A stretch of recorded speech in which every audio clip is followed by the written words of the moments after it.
Hai, okay, hari ni Cik B nak share dengan you all, okay, macam mana nak jadi sikap seorang sub-agent yang berjaya. Kat sini kadang-kadang orang tak faham, okay. Sebagai sub-agent, tak kisah you buat sub-agent apa pun, okay. Sebagai contoh, macam Cik B boleh ambil sub-agent insurans lotek kenderaan, okay. So, dekat sini macam mana you nak handle it, you punya sikap, okay. Sebab kebanyakannya ramai orang yang gagal melalui sikap kita sendiri sebenarnya dengan customer kita. Okay, so yang pertama, you kena berani gagal dulu.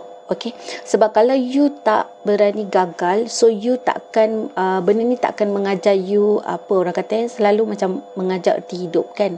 So you takkan bersedia untuk menghadapi apa jua cabaran yang akan datang. You tak tahu macam mana you nak handle it customer ataupun apa masalah yang dihadapi akan datang. Okay, so sebab kehidupan ni dia sangat mencabar dan dia akan berubah-ubah.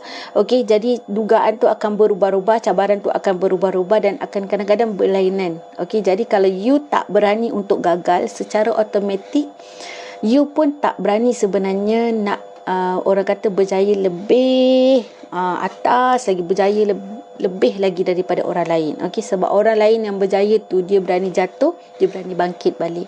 Okey, yang kedua, kena berkenalan dengan sub-agent yang lain. Okey, kenapa kita kena berkenalan dengan sub-agent yang lain? Sebab kita nak orang kata dia dapat berkongsi information, technical berniaga macam mana, motivation, ataupun dia mungkin boleh bagi idea-idea yang baru dekat kita.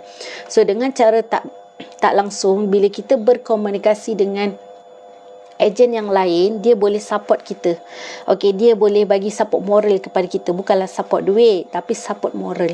Okey, so cara tak langsung kita boleh tahu macam mana cara kita nak buat income lebih, macam mana cara kita nak orang kata bagi customer tu buat insurans dengan kita, okey, tanpa orang kata paksaan, dan kita boleh grab diorang dengan cepat, macam mana. So kena tahu secara technical tu supaya kita pun boleh juga tarik customer yang baru ataupun yang renew dengan insurans kat orang lain sebelum ni boleh renew dengan kita.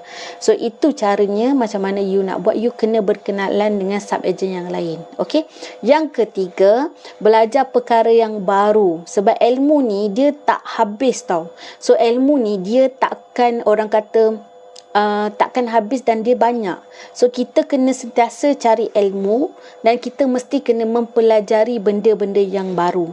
Okay, supaya kita dapat orang kata boleh menggunakan ilmu tu untuk semua kita punya bidang bisnes. Okey, bukan hanya bidang untuk insurans lotek saja, tapi dia boleh gunakan untuk semua bisnes yang lain sebenarnya. So you kena tahu macam mana cara you nak dapatkan ilmu yang lebih banyak. Okey, tak kisahlah melalui media sosial ke, melalui berkomunikasi dengan customer ke, ataupun berkomunikasi dengan family ke, apa ke, yang penting you sentiasa tak lokek. Okey, yang penting. Dan ataupun you boleh juga baca buku ke, boleh juga, tak ada masalah. Okay, so yang keempat, you kena mencintai bidang yang you lakukan. Okay, kadang-kadang honestly ramai orang yang tak suka bidang yang dia buat tu. Okay, tapi you pupuk semangat untuk mencintai bidang yang you nak lakukan sekarang. Okay, so you nak try, so why not, bila you dah try, you try untuk suka pula. Okay, try untuk buat dah ada, so you kena try untuk suka pula. Bila you ada try untuk suka, secara automatik benda tu dia akan jadi senang. Okey, rezeki you akan lagi luas. You akan lagi orang kata dapat rezeki yang melimpah ruah dengan sebab apa, you ikhlas. Benda tu akan jadi berkat dan juga benda tu akan menjadi orang kata sebahagian daripada kehidupan kita, iaitu kita suka. So bila kita suka benda tu, okey, dia tak akan jadi susah. So kena faham. Okay, kita dah cuba untuk kita buat, kita cuba pula untuk suka. Okay, so Alhamdulillah Cik B dah kongsikan beberapa tips untuk semua. Okay, semoga dapat perkongsian ni dapat memberi manfaat kepada yang lain. Okay, so insyaAllah kalau ada rezeki lagi Cik B buat tips yang lain, nanti Cik B akan sharekan kat sini. Assalamualaikum. Bye, Roger.